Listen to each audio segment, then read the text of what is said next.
Y yo quiero que meditemos en este título. De entrada, cuando nosotros leemos este título, no pareciera, ahora que hagamos la lectura, tener una relación directa con el tema.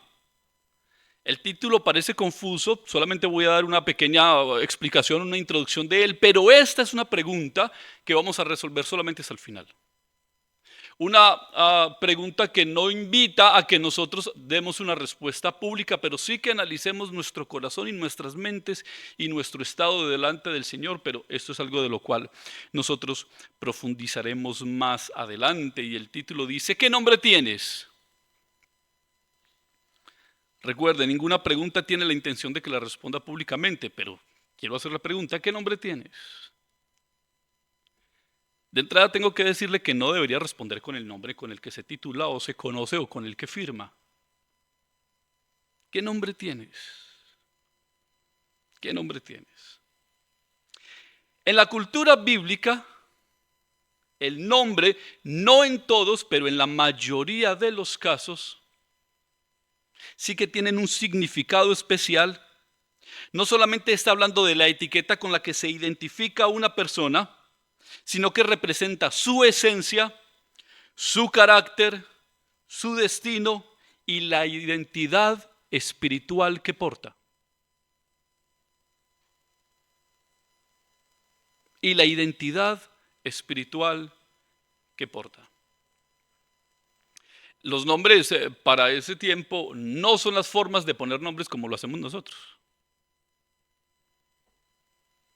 Por la cultura, por la moda, por el gusto, por el estilo, por la combinación con el apellido, por el día en que nació, por el año en que nació, pero sí que tenía un propósito mucho más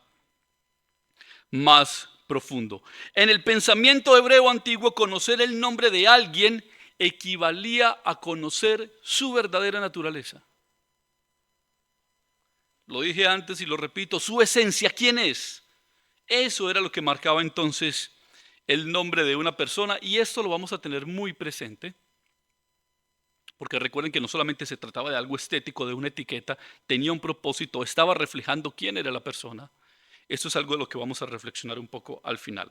Entonces vamos a hacer una lectura de corrido de Mateo capítulo 15, versículos 1 al 20, y miraremos algunos puntos, intentaremos analizar algunos puntos en detalle. Ya lo he dicho, como son 20 versículos de esta primera porción, no vamos a poder mirar todos los versículos. Intentaremos sí que tomar las ideas generales, pero que alcancemos el propósito de lo que Dios quiere hablarnos esta mañana, porque yo creo y estoy convencido que Dios quiere hablarnos hoy. Y que nosotros necesitamos escuchar esto de parte de Dios. Por lo menos a nivel personal tengo que decir que ha sido bastante confrontativo la lectura de esos pasajes. A nivel personal me ha sacudido muchísimo y me ha llevado a reevaluar muchísimas cosas. Muchísimas cosas. Así que para que no demos más larga el asunto, vamos a hacer lectura del texto. Mateo capítulo 15 hasta el versículo 20 lo vamos a leer un versículo tras otro versículo. Dice la palabra del Señor: se acercaron a Jesús algunos fariseos y maestros de la ley que habían llegado de Jerusalén y le preguntaron: ¿por qué quebrantan tus discípulos la tradición de los ancianos? Comen sin cumplir primero el rito de lavarse las manos. Jesús les contestó: ¿y por qué quebrantáis vosotros el mandamiento de Dios a causa de la tradición? Dios dijo: honra a tu padre y a tu madre, y también el que maldiga a su padre o a su madre, ¿qué? Será condenado a muerte. Vosotros en cambio enseñáis que un hijo puede decir a su padre o a su madre: cualquier ayuda que pudiera darte, ya la he dedicado como ofrenda a Dios. En ese caso, el tal hijo no tiene que honrar a su padre. Así, por causa de la tradición, anuláis la palabra de Dios. Hipócritas, ¿qué tal la palabra? Hipócritas.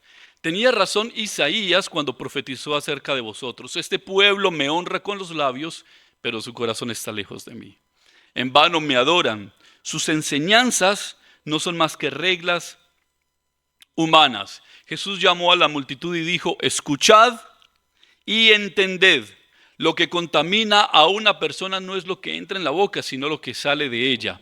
Entonces se le acercaron los discípulos y le dijeron, ¿sabes que los fariseos se escandalizaron al oír eso? Toda planta que mi Padre Celestial, responde el Señor Jesús, toda planta que mi Padre Celestial no haya plantado, será arrancada de raíz. Les respondió, dejadlos, son guías ciegos, y si un ciego guía a otro ciego, ambos caerán, ¿en dónde?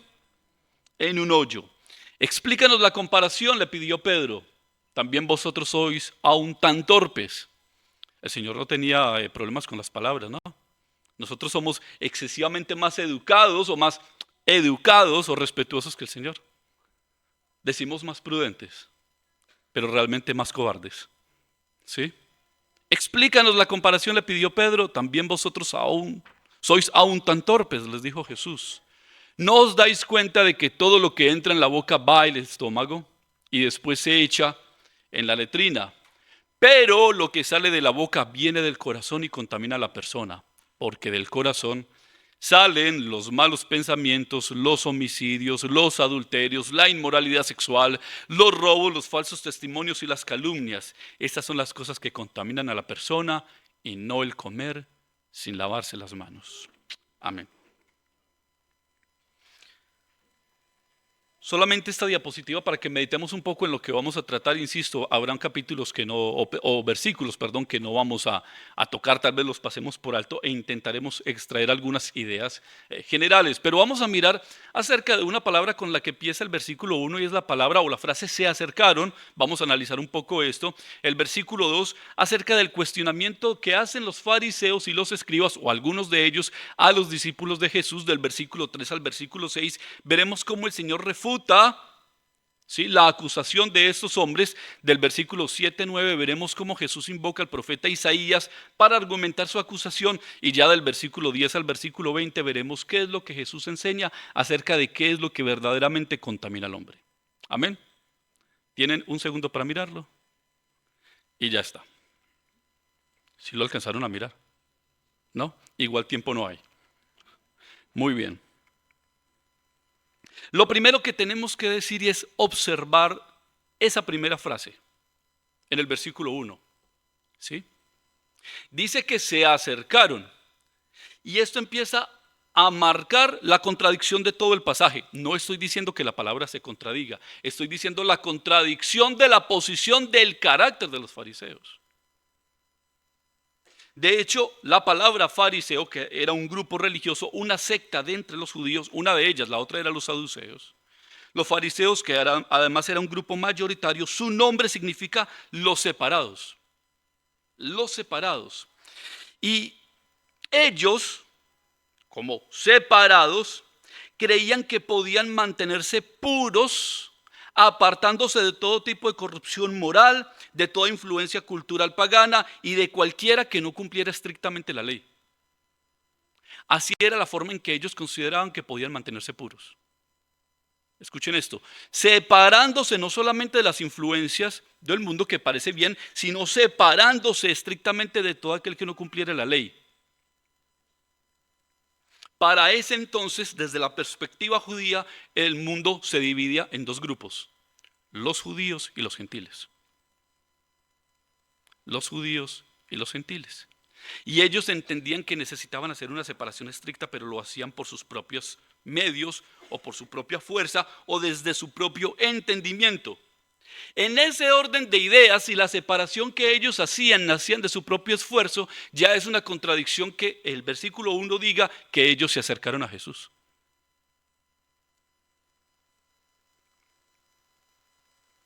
Lo paradójico de todo esto es que ellos parecían, porque no era la única ocasión, parecía que ellos permanecían cerca de Jesús, pero realmente estaban más lejos de lo que creían, porque siempre se acercaban para oponerse. Siempre se acercaban para refutar. Se acercaban para refutar y para contradecirle porque realmente nunca le conocieron. Y nunca le conocieron porque, como dice Juan capítulo 1, ellos nunca le recibieron. Porque dicen las escrituras que el Señor a lo suyo y a los suyos vino, pero los suyos no le recibieron. Entonces, se acercaban ellos, pero no estuvieron verdaderamente cerca porque nunca le recibieron, porque nunca se arrepintieron. Y en esto deberíamos nosotros pararnos un poco y reflexionar y decir, realmente el que está cerca, o mejor, el que se acerca, está cerca. Implica que el que nosotros estemos hoy aquí congregándonos, esto dice que nosotros estamos cerca de Jesús. La realidad es que un gran grupo de los que se congregan, y no solamente en esta iglesia, sino en todas las congregaciones, el gran grupo, la gran masa de los que se acercan por buscar satisfacer una necesidad o por calmar su conciencia. Y aquí nosotros deberíamos parar y pensar.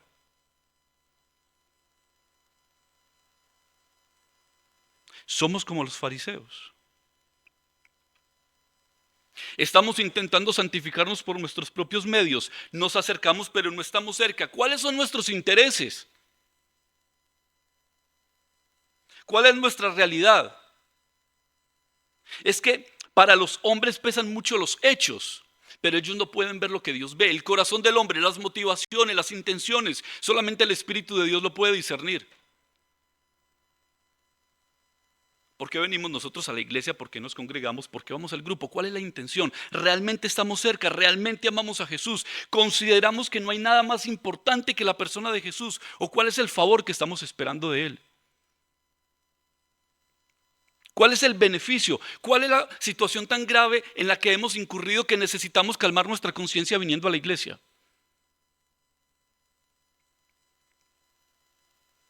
Por eso yo decía al principio, el Señor me ha permitido estar muchos años en el Evangelio, caminando y trasegando, pero eso no significa que siempre haya estado verdaderamente en comunión con Dios.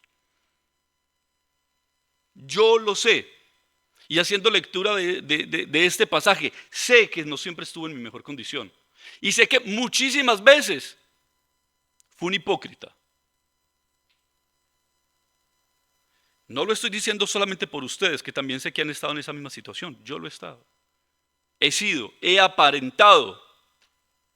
He aparentado estando en el ministerio de alabanza, he aparentado predicando.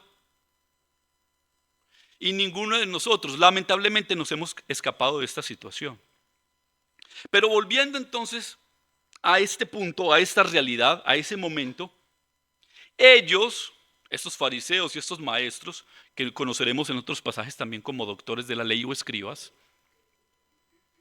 vienen en el versículo 2 y en el versículo 3, se acercan al Señor Jesús y le dicen, ¿por qué tus discípulos, o por qué quebrantan tus discípulos la tradición de los ancianos? No porque quebrantan la ley de Dios. ¿Por qué quebrantan tus discípulos la tradición de los ancianos? Y ellos entonces sacan a relucir una de esas reglas de sus propias leyes y dicen, comen sin cumplir primero el rito de lavarse las manos. El versículo 3 Jesús les contestó, ¿y por qué quebrantáis vosotros el mandamiento de Dios? A causa de la tradición. Esto que se conoce entonces como la tradición de los ancianos, podríamos llamarlo que es un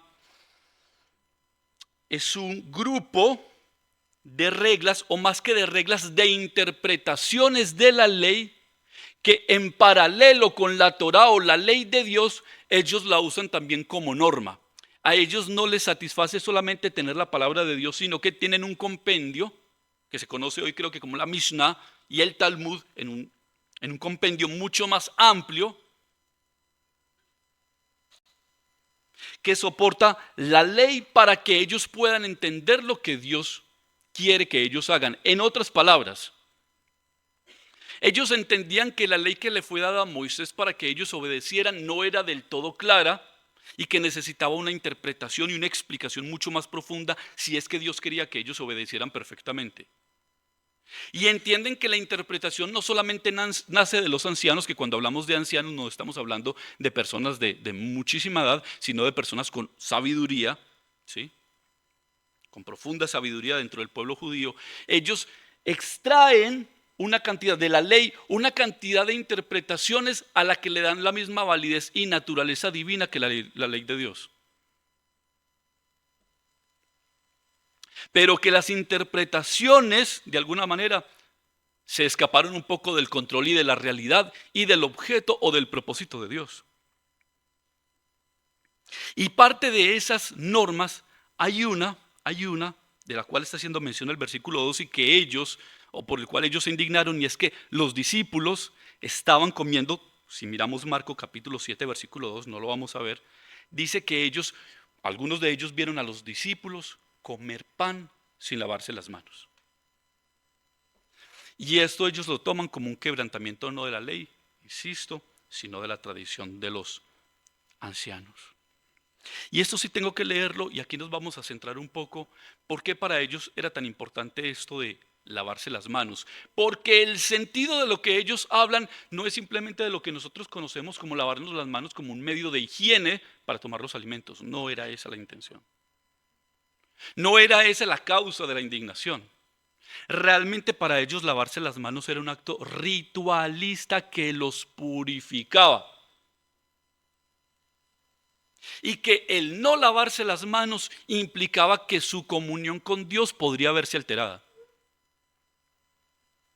De hecho, para estos tiempos presentes, aún los judíos celebran este ritual y lo hacen de una manera.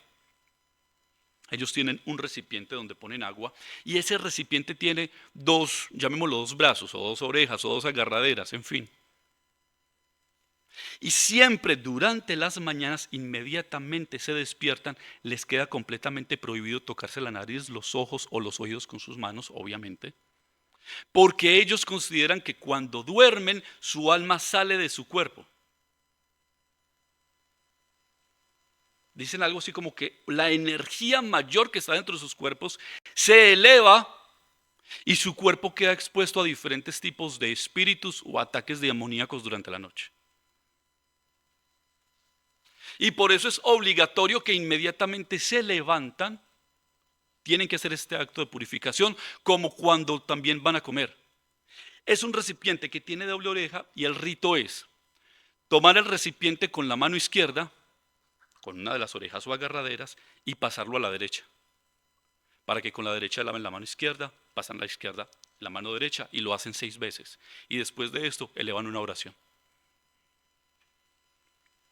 Esto lo hacen con un sentido de protección, pero lo hacen también con una intención de santificación o purificación delante de Dios, porque creen que esa es la forma en que se presentan más dignos delante de Dios.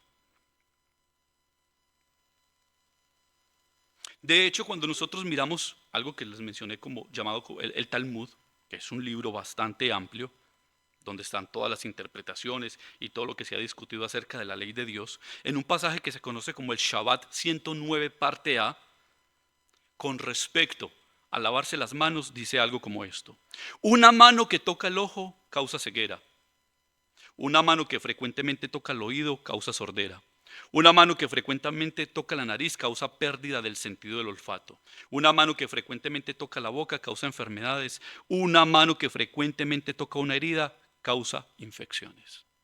Para ellos es tan relevante, y vamos dimensionando un poco la indignación de los fariseos con respecto a los judíos. Es tan relevante, tan importante y tan obligatorio el ritual de lavarse las manos que 3 rabinos distintos hicieron estas 3 declaraciones. Uno, escuchen esto, uno dijo: quien come pan sin lavarse previamente las manos es como si hubiera tenido relaciones sexuales con una ramera.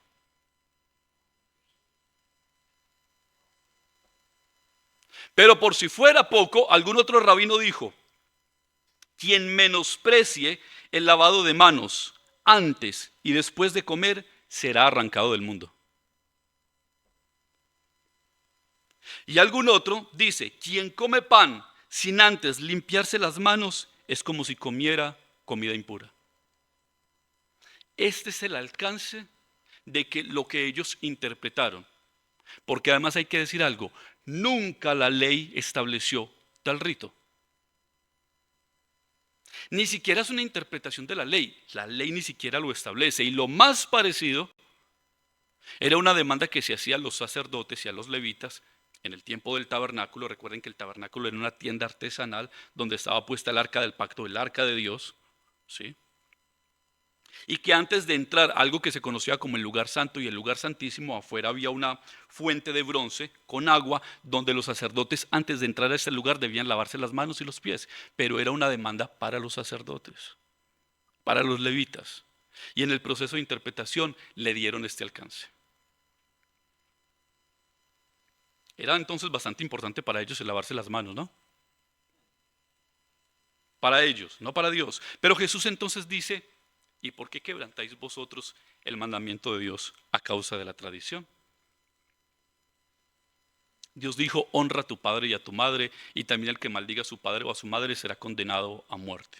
Vosotros, en cambio, enseñáis que un hijo puede decir a su padre o a su madre, cualquier ayuda que pudiera darte, ya la he dedicado como ofrenda a Dios. Para quienes tienen la versión Reina Valera, aparece una palabra bastante particular. No dice simplemente como que cualquier ayuda que pudiera darte, sino aparece, la palabra corbán. Corbán, es corbán, ¿sí?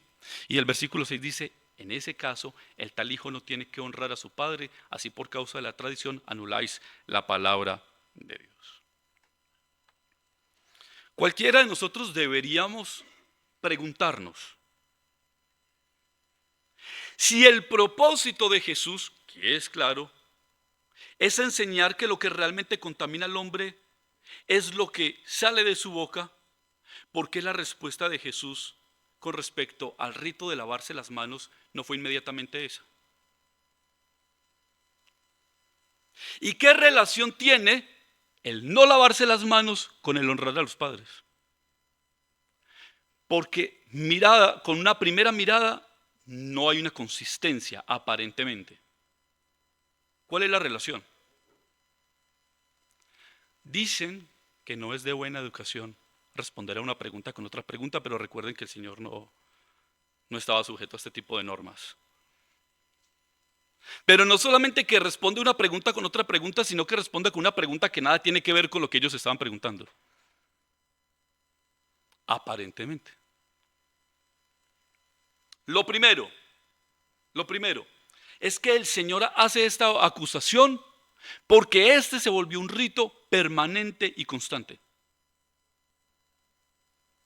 Y había cauterizado su conciencia hasta tal punto que ellos creían que el lavarse las manos era un deber delante de Dios. Pero hay dos cosas mucho más importantes. Y es que para ellos, para los fariseos, para los escribas, la ley de los ancianos se volvió tan importante, tan relevante y tan dependientes de él, que llegaron a un punto en que la ley de los ancianos y los ancianos se convirtieron para ellos como si fueran sus padres.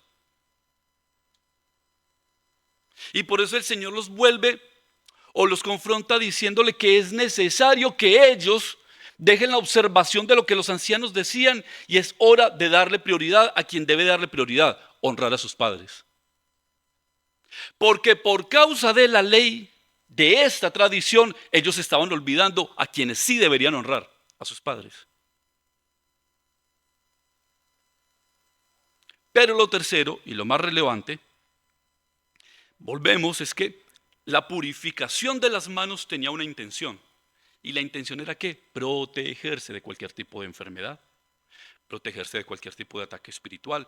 Y la protección tiene la intención de preservación en el tiempo, en un buen estado de salud. ¿Sí? Pero ellos olvidaron que el quinto mandamiento de la ley de Dios, según dice Efesios capítulo 6, versículo 1 o versículo 2, el honrar a padre y madre es el primer mandamiento con promesa. Y que mientras ellos, a través del ritual de las manos, estaban buscando protegerse,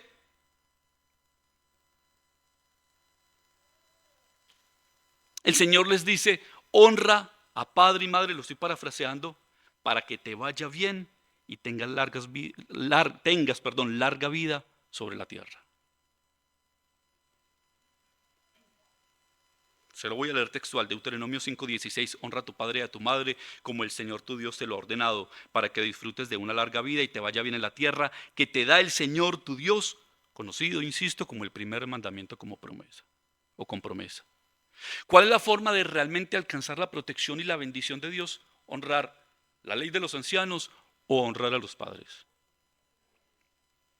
Pero además el gran problema de esto, y aquí viene la palabra corbán, es que el corbán no era simplemente una ofrenda común como nosotros que damos ofrendas. El problema no es ofrendar, el problema es la intención, el problema es el corazón que hay detrás de todo esto. De hecho, el corbán mostraba el corazón de estos hombres porque todo aquel, escuchen esto, todo aquel que no quería ayudar a sus papás hacía una declaración oficial y decía que todo lo que tenía en su casa era declarado como corbán. En otras palabras, todo lo que estaba en su casa, su patrimonio, su dinero, todos sus bienes, eran declarados como una ofrenda especial a Dios. Pero estos hombres se quedaban con ello. Y cuando morían, todos estos bienes eran heredados al templo.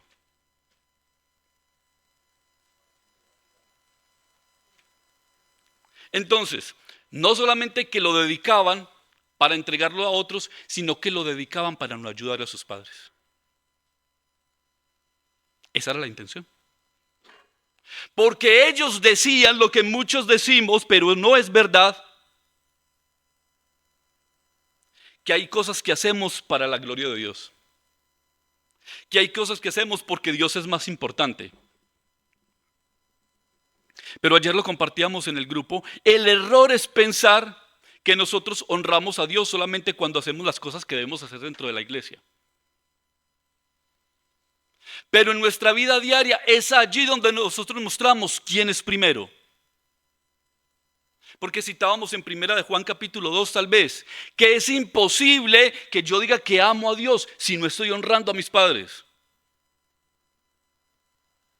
Así que el punto aquí es no solamente que debemos meditar en cuál realmente ha sido mi comportamiento, mi corazón, mi intención, cuál es mi esencia delante de Dios, sino cuál es mi actitud delante de mis padres. ¿Cómo estoy correspondiendo? ¿Cómo lo estoy haciendo? ¿Sí? Tenemos un deber, tenemos una responsabilidad. Y el Señor les dice entonces que ellos anularon entonces el mandamiento de Dios por causa de qué? De su tradición. Y el versículo 7 empieza con una palabra bastante amable. ¿Y es la palabra qué? Hipócritas. ¿Pero por qué la hipocresía? Porque pensaban que estaban realmente purificándose a través de su ritual, pero el corazón realmente estaba lejos de Dios. Mateo 23, tal vez, no recuerdo el versículo, los llama sepulcros blanqueados. ¿Sí? La palabra hipócrita dice que con el tiempo, especialmente en el Nuevo Testamento, pasó a usarse en sentido moral para describir a una persona que finge ser lo que no es. En otras palabras, es un actor que lleva una máscara.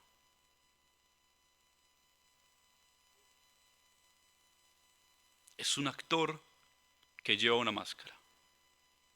¿Cuántos de esos se preocuparon por el ritual de lavarse las manos, pero cuántos estaban descuidando su deber con sus padres?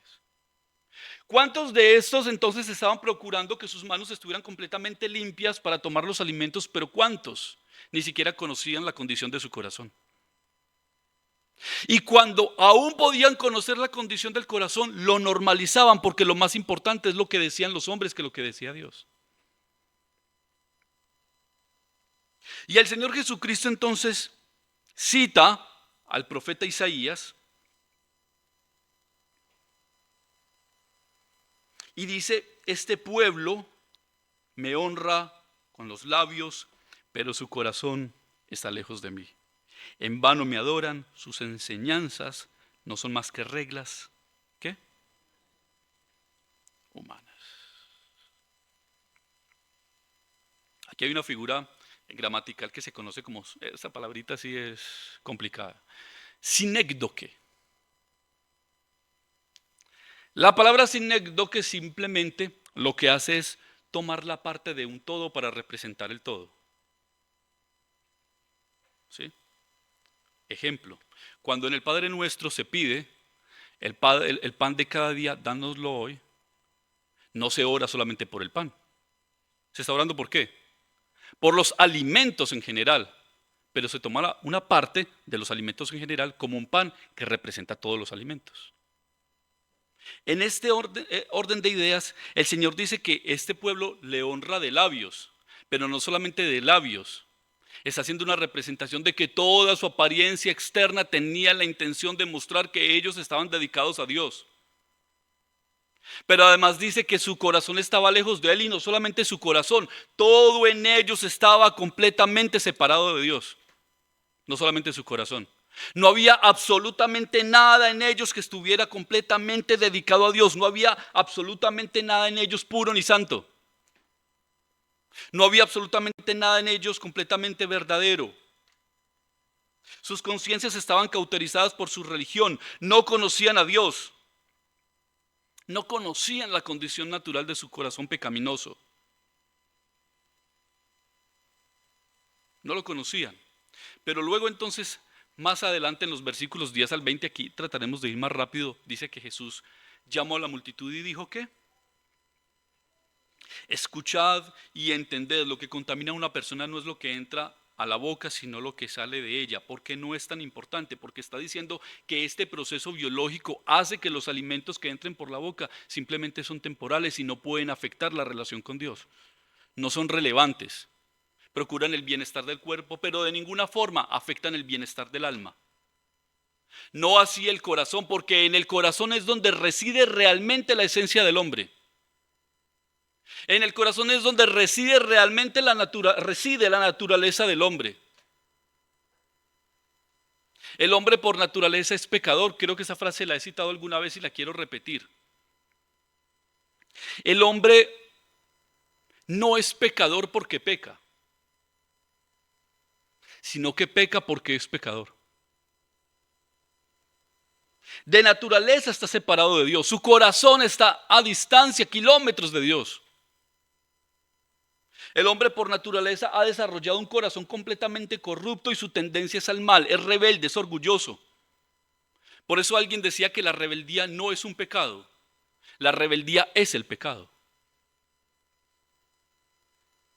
El hombre es por naturaleza rebelde, quiere hacerlo todo a su forma, a su manera. Quiere tener sus propias reglas, no le interesa a Dios. Su corazón está completamente contaminado, como dice el versículo 11, lo que contamina a una persona no es lo que entra en la boca, sino lo que sale de ella. Entonces se le acercaron los discípulos y le dijeron, ¿sabes que los fariseos se escandalizaron al oír esto? ¿Por qué se escandalizaron?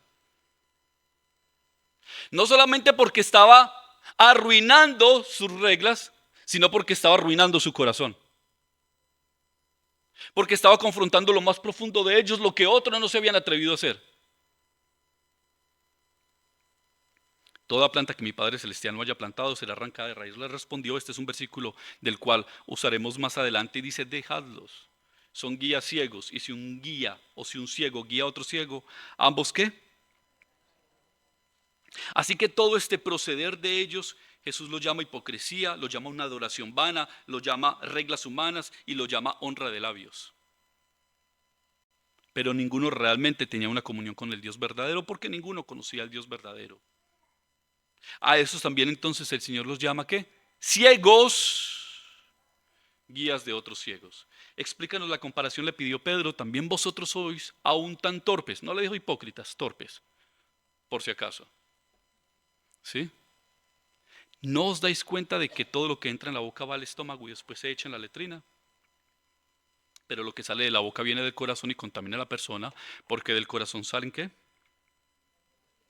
Salen los malos pensamientos, los homicidios, los adulterios, la inmoralidad sexual, los robos, los falsos testimonios y las calumnias. Estas son las cosas que contaminan a la persona y solamente hasta el final vino a responder lo que ellos estaban preguntando. Y no el comer sin lavarse las manos. El Señor, aquí hay que hacer un paréntesis, no está diciendo que no debemos hacerlo.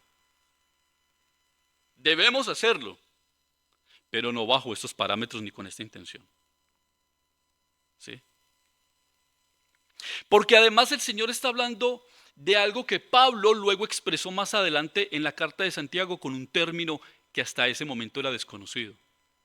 Y es la palabra que aparece en la Reina Valera, creo que la Nueva Versión Internacional no la tiene, pero la Reina Valera la llama como concupiscencia. Y la concupiscencia no es más que el mal deseo del corazón. Eso es lo que significa. Santiago capítulo 1, versículos 14 y 15 tal vez, dice, sino que cada uno es tentado cuando su propia concupiscencia, o cuando de su propia concupiscencia es atraído y seducido. Entonces la concupiscencia, después que ha concebido, da a luz el pecado, y el pecado, siendo consumado, da a luz la muerte. ¿Y dónde está ese mal deseo? En el corazón del hombre. Allí es donde reside eso que se conoce como la concupiscencia. Y esto debería llevarnos a comprender y a ser autocríticos y decir que el pecado no es un agente externo. Que nosotros no pecamos por culpa de otros, nosotros pecamos porque somos pecadores por naturaleza. Por eso al hombre no debería demandársele liberación de espíritus y demonios para que deje ese pecado, sino arrepentimiento.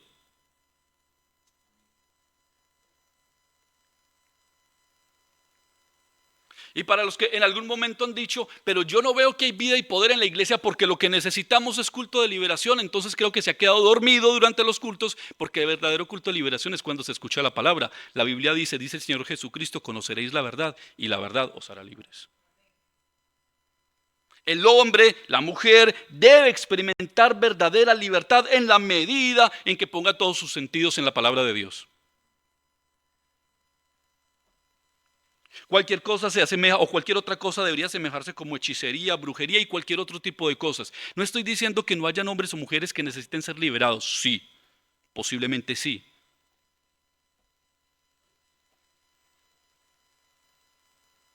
Pero el verdadero poder liberador de Dios está en su palabra. Y que el corazón sea tocado por su palabra. ¿Alguna vez le han dicho, creo que le lavaron el cerebro? No se sienta ofendido, siéntase halagado. Siéntase honrado. Peor sería que después de un tiempo de estar con un grupo digan, no sabíamos que era cristiano. Eso sería peor. Pero que tenemos que entonces examinar nuestro corazón y darnos cuenta que ahí está la raíz del problema. La culpa no es del calor o del frío, la culpa no es del vecino, está en mí. En ese mismo pasaje de Santiago, dice el versículo 26, si alguno se cree religioso, pero no le pone freno a su lengua, se engaña a sí mismo y su religión no sirve para nada.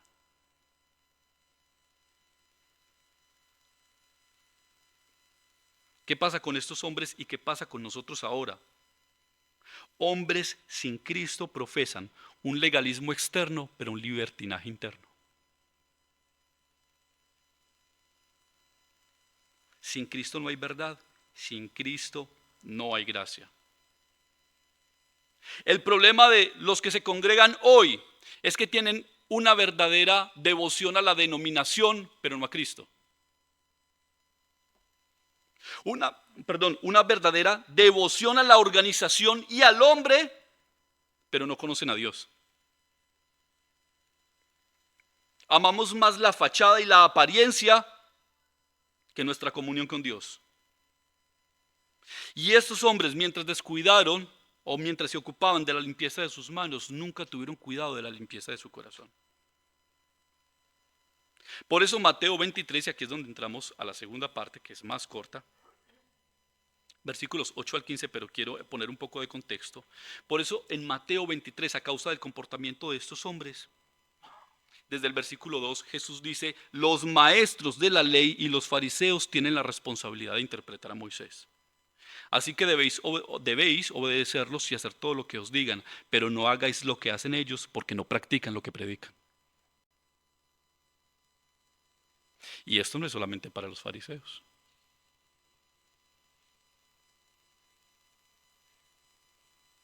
Y esto no es solamente para los predicadores.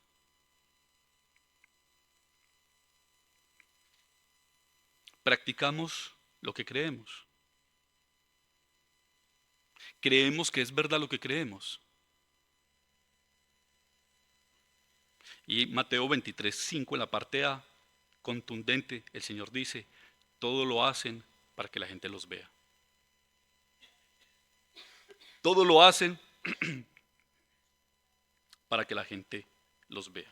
Cuando ya miramos los versículos del 8 al 15, aquí vamos a ir mucho más rápido. Dice, pero no permitáis que a vosotros se os llame rabí. Igual es improbable que a alguno de nosotros nos llame rabí, por si acaso, ¿sí? Porque tenéis un solo maestro y todos vosotros sois ¿qué? Y no llaméis padre a nadie en la tierra porque tenéis un solo padre y él está en el cielo. Ni permitáis, que os llame maestro o que os llamen maestro porque tenéis un solo maestro y ese maestro es ¿quién? El más importante entre vosotros será siervo de los demás, porque el que a sí mismo se enaltece será humillado y el que se humilla será. Ay de vosotros, maestros de la ley y fariseos hipócritas, cerráis el reino de los cielos a los demás y ni entráis vosotros ni dejáis entrar a los que intentan hacerlo. Nuestras mamás dirían, ni hace ni dejan hacer. Ahí está. Qué sabiduría, ¿cierto? Por eso tenemos que honrar a los padres. ¿Ah? No sé si les pasó, por lo menos a mí me decían cuando mi mamá peleaba conmigo y me decía, ¿en qué idioma quiere que le hable? Por eso hay que honrar a los padres. ¿Ah? Y el versículo 15, no sé si se dan cuenta de algo en esta diapositiva. Ay de vosotros, maestros de la ley y fariseos, hipócritas, recorréis tierra y mar para ganar un solo adepto y cuando lo habéis logrado lo hacéis 2 veces más merecedor del infierno que vosotros. ¿Falta algo en esa diapositiva? ¿Qué falta? El versículo 14. Pero ya vamos a hacer mención un poco de eso. Vamos a mirar de los versículos 8 a 10 cómo Jesús anula de alguna forma las estructuras jerárquicas religiosas. Versículos 11 y 12, Jesús y el carácter del verdadero discípulo. Versículos 13 y 15, una advertencia y confrontación. Y el último dice, y el versículo 14. Y aquí hay 3 términos con los que el Señor le pide a sus discípulos que no permitan que se refieran a ellos. La palabra es rabí, padre o maestro. Y escuchen esto, más que alguna forma de estructura jerárquica, que de alguna forma sí, pero eran funciones que algunos hombres religiosos y capacitados ejecutaban o desarrollaban dentro del pueblo judío. El rabí no era más que el maestro o el doctor de la ley. En otras palabras, para ubicarlo en el contexto de la iglesia, el rabí era el maestro de las escrituras. El que, conociéndolas e interpretándolas, digamos correctamente, las enseñaba al pueblo. Pero el padre era el guía o la autoridad espiritual que de alguna forma sería como el pastor. ¿Sí?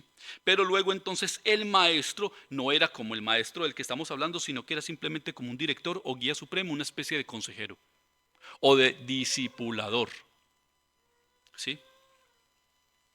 Pero el punto de los versículos 8 a 10 es que Jesús no está confrontando las funciones, Jesús está confrontando el orgullo de los hombres que portaban estos cargos. Y que como ya habíamos leído unos versículos atrás, el interés de ellos era ser vistos.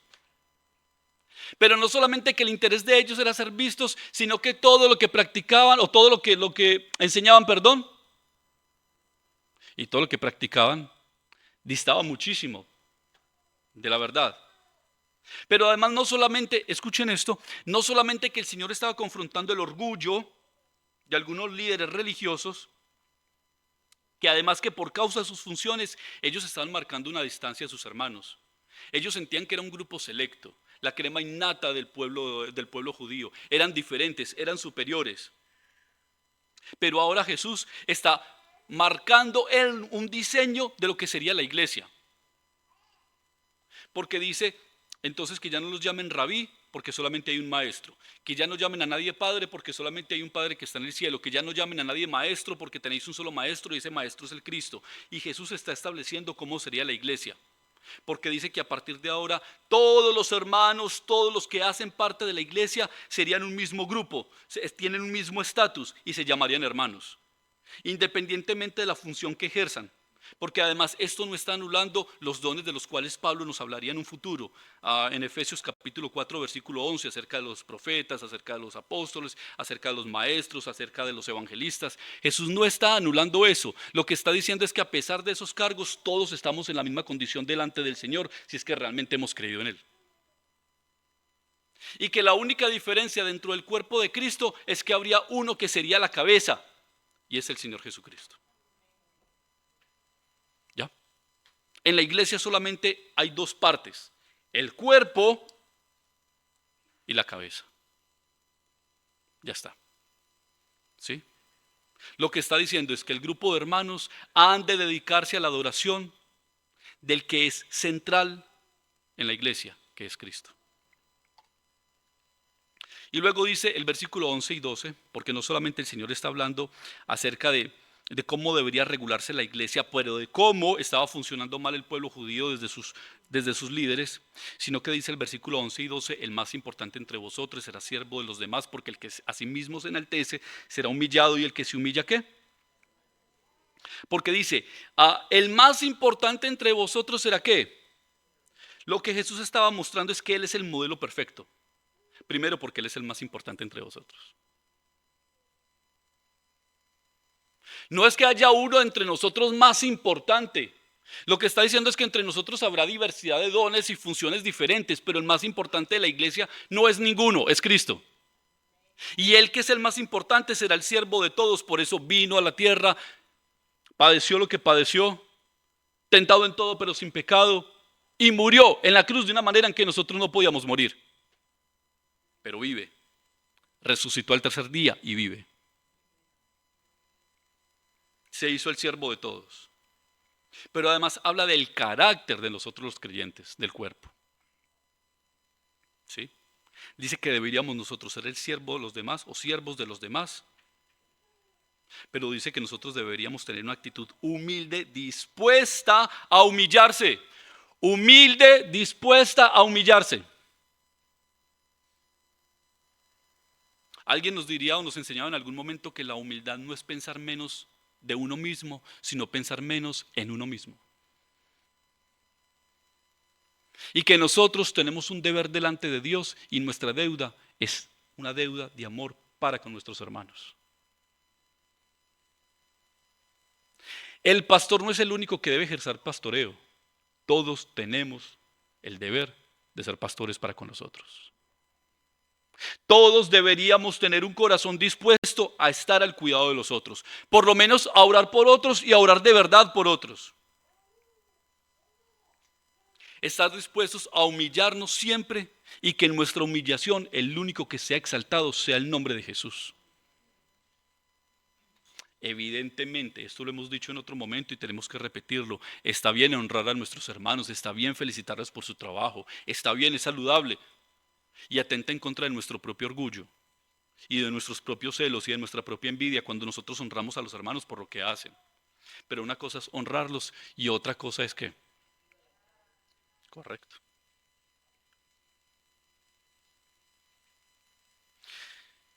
Y en los versículos 13 y 15, el Señor dice: ay de vosotros, maestros de la ley, fariseos hipócritas, cerráis el reino de los cielos a los demás, y ni entráis vosotros, ni dejáis entrar a los que intentan hacerlo. Ay de vosotros, maestros de la ley, fariseos hipócritas, recorréis tierra y mar para ganar un solo adepto, y cuando lo habéis logrado lo hacéis 2 veces más merecedor del infierno que vosotros. El versículo 13 dice que ellos disminuyen y el versículo 15 dice que ellos aumentan. En el versículo 13 lo que está diciendo es que con su forma de actuar y con sus doctrinas, no solamente que ellos no están entrando, sino que están cerrando la posibilidad de que otros entren. No dice que está cerrando la posibilidad de que otros salven, porque la salvación es del Señor. Pero que están cerrando la posibilidad de que ellos vengan a tener la experiencia con la gracia y con la verdad. Lo que está impidiendo que muchos vengan al conocimiento de Dios. Pero por el contrario, en el versículo 15 dice que ellos no solamente impiden la entrada de uno, sino que están dispuestos a ir por tierra y mar para buscar a otros que serán doblemente peor que ellos. doblemente peores maestros que ellos.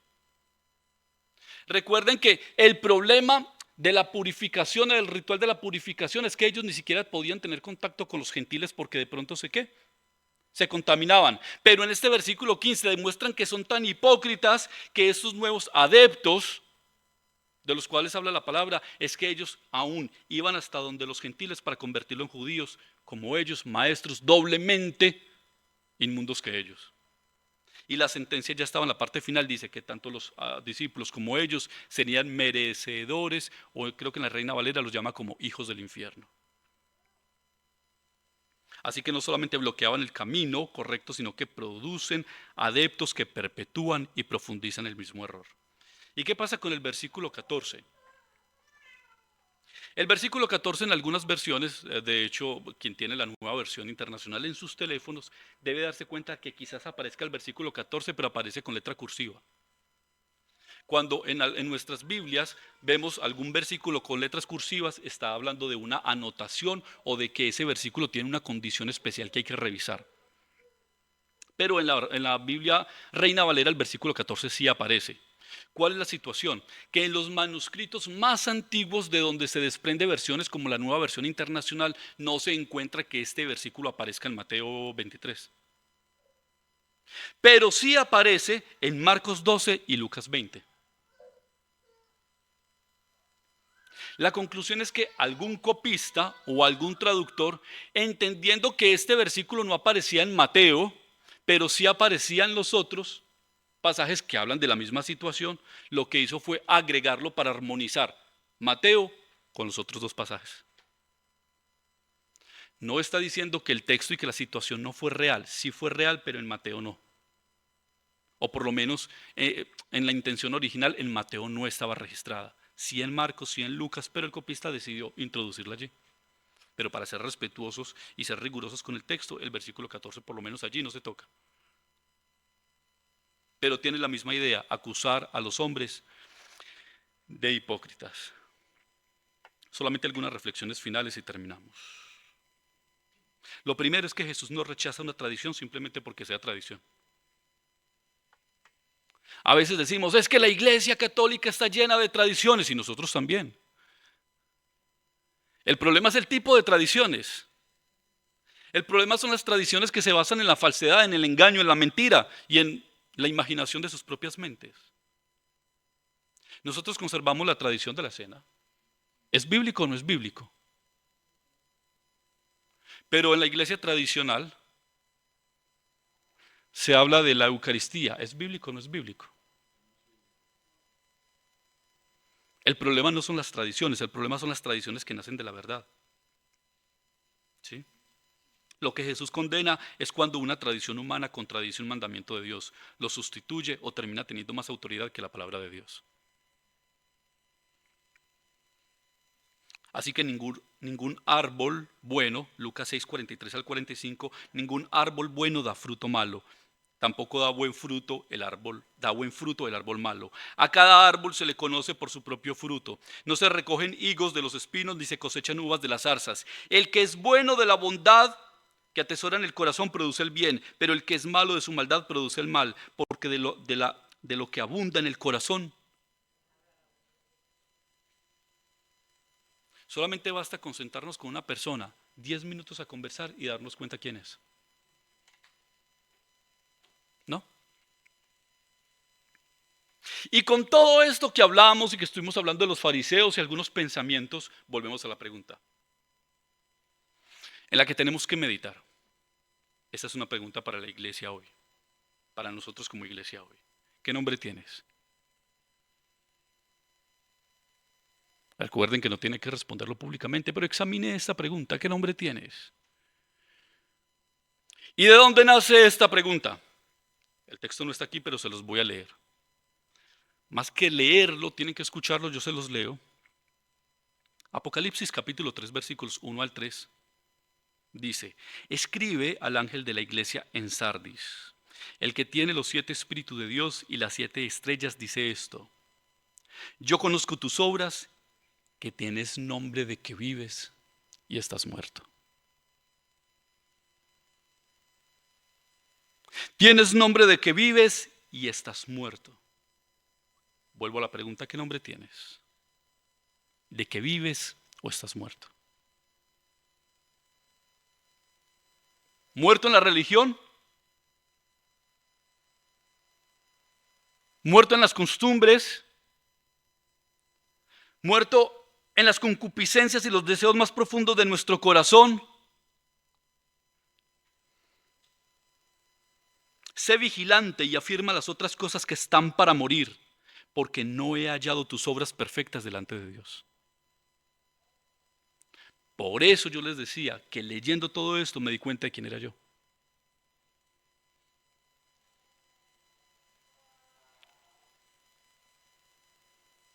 Acuérdate pues de lo que has recibido y oído y guárdalo. Y termina diciendo, y arrepiéntete. Pues si no velas, vendré sobre ti como ladrón, y no sabrás a qué hora vendré sobre ti.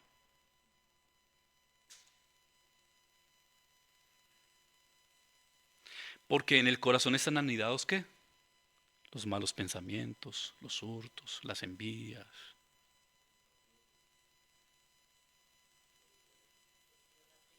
Entonces, deberíamos considerar que el mundo es muy malvado y pecaminoso y corrupto. O deberíamos sentarnos a examinar nuestro corazón y ver nuestra situación. Si realmente somos cristianos y estamos en un tiempo bastante difícil, pedirle al Señor, Señor, yo necesito que me levantes, ya no más. O si realmente somos cristianos. Recuerden que la salvación no se pierde. Es que posiblemente la salvación nunca se obtuvo.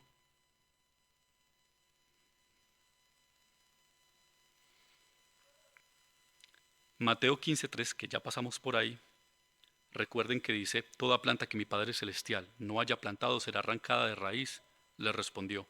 En la traducción lenguaje actual dice, mi Padre tratará a los fariseos, y ya no pensemos en los fariseos como ellos, sino en todos aquellos que se han puesto una máscara para parecer cristianos.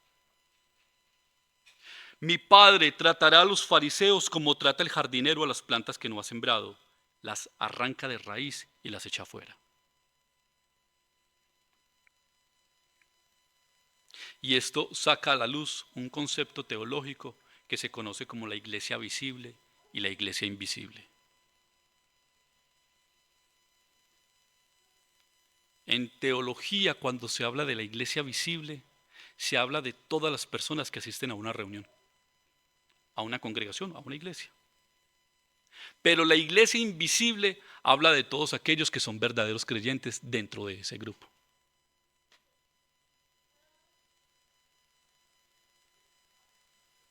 ¿Cuál es nuestra opción ahora?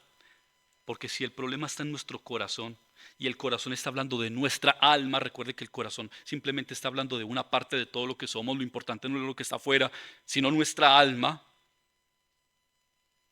Romanos 10, versículos 9 al 11 dice que si confiesas con tu boca que Jesús es el Señor y crees en tu corazón que Dios lo levantó de entre los muertos, serás salvo. Porque con el corazón se cree para ser justificado, pero con la boca se confiesa para ser salvo. Así dice la Escritura, todo el que confíe en Él no será jamás defraudado. Para que, siendo nosotros intervenidos por Dios, dice Filipenses 2, de los versículos 5 al 11, vuestra actitud debe ser como la de Cristo Jesús, quien siendo por naturaleza Dios, no consideró el ser igual a Dios como algo a que aferrarse. Por el contrario, se rebajó voluntariamente tomando la naturaleza de siervo y haciéndose semejante a los seres humanos. Y al manifestarse como hombre se humilló a sí mismo y se hizo obediente hasta la muerte y muerte de cruz. Por eso Dios lo exaltó hasta lo sumo y le otorgó el nombre que está sobre todo nombre, para que ante el nombre de Jesús toda rodilla se doble en el cielo y en la tierra y debajo de la tierra, y toda lengua confiese que Jesucristo es el Señor, para gloria de Dios Padre.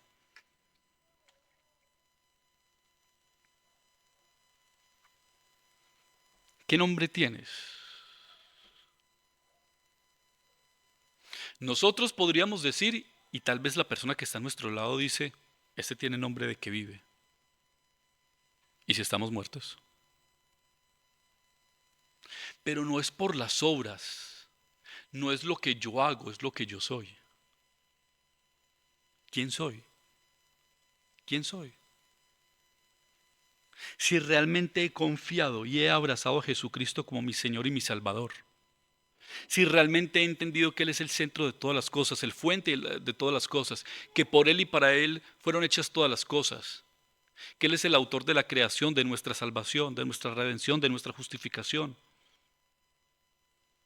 Si hemos confiado en Jesucristo de verdad como nuestro Salvador, nosotros tenemos nombre de que vive. Más allá de que estemos en alguna situación difícil y tengamos luchas y tengamos complicaciones. Pero si realmente nosotros no hemos nacido de nuevo, tengo que decir que aunque tienes nombre de que vive, de que vives, estás muerto. Y el Señor dice ahora, porque su gracia es más grande que cualquier otra cosa, y dice el Señor que donde abunda el pecado sobreabunda la gracia. Arrepiéntete. Solamente un último pensamiento. Nosotros aprovechemos que viene este mes de agosto, donde entramos en una especie de receso ministerial, a excepción de las celebraciones. Está bien parar para reflexionar. Está bien no hacer mucho, no tendremos discipulados, grupos y demás. Para pensar, paremos. ¿Cuál es mi situación? ¿Cuál es mi condición? Si realmente soy tan como los fariseos, donde estoy preocupado por el ritualismo y las formas, o realmente me he dado cuenta que desde mi corazón estoy lejos del Señor. Consideremos. Al final, el Espíritu de Dios es quien pone tanto el querer como el hacer por su buena voluntad. Y si necesitamos ser convencidos, que el Espíritu de Dios nos convenza esta mañana. Amén.